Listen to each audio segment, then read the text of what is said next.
Bonjour à tous, bonjour à la communauté Coyote et bienvenue au sublime château de Raret dans l'Oise. Une fois n'est pas coutume, je vous propose aujourd'hui d'essayer une icône. Apparue en 1963, je célèbre ma 8e génération. Je suis la reine des Porsche, bien sûr, la 911.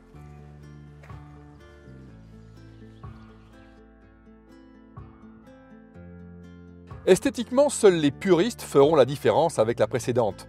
Mais nous sommes entre puristes, n'est-ce pas ? Cette nouvelle 911 donc, nom de code type 992, voit son gabarit légèrement augmenter et sa masse corporelle prendre une cinquantaine de kilos. Toujours plus aérodynamique, elle conserve sa silhouette caractéristique, désormais assortie d'un capot avant plus aplati, d'un bandeau courant sur toute la largeur de la poupe et de poignées de porte escamotables.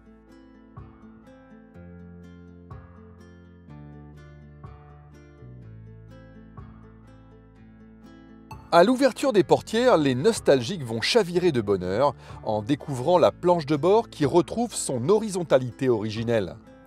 Cette jolie figure de style a été rendue possible par l'intégration parfaitement réussie d'un grand écran tactile. Parmi les détails qui font mouche, notons le levier de la boîte de vitesse robotisée qui tient du joystick, la petite commande rotative sur le volant permettant de sélectionner le mode de conduite, ou la molette faisant office de démarreur, logée comme il se doit, à gauche du volant. Généreusement connectée et digitalisée, la nouvelle 911 accorde une large place au numérique. Seul entorse à la règle, le compte-tours conserve une aiguille et il est toujours situé au centre du tableau de bord. Les quadras apprécieront. Si la qualité de finition flirte avec les sommets, les aspects pratiques demeurent assez limités, à l'image des places arrière symboliques ou du modeste volume de coffre.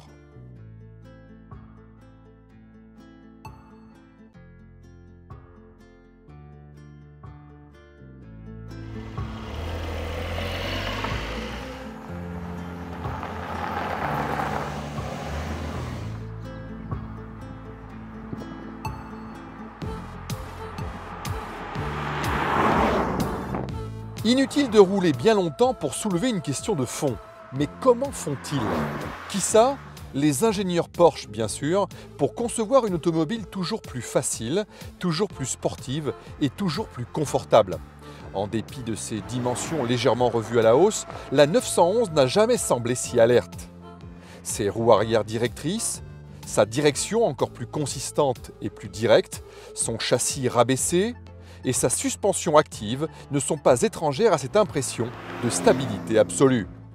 Et que dire de son moteur? Cet incroyable 6 cylindres à plat pousse à présent la chansonnette jusqu'à 7500 tours.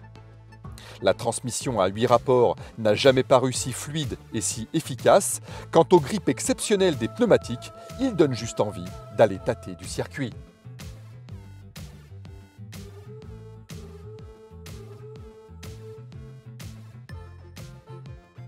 Chère à l'achat, la nouvelle 911 revendique un coût d'usage limité pour un véhicule de ce standing. Et si les options, souvent indispensables, viennent corser l'addition, notons toutefois l'apparition du système mode wet en série. Il s'agit de capteurs acoustiques logés dans les passages de roues pour détecter le bruit de l'eau et provoquer le déclenchement anticipé du correcteur de trajectoire afin d'empêcher la dérive du train arrière.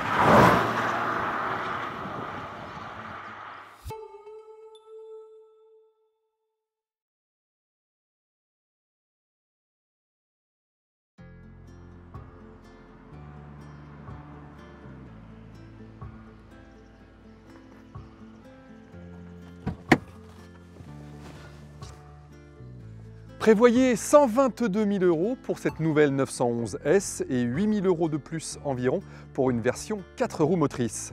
Ce n'est pas très bon marché pour une simple automobile, mais avouez que c'est donné pour un chef-d'œuvre roulant. Finalement, tout est une question d'interprétation. À très bientôt sur la chaîne Coyote.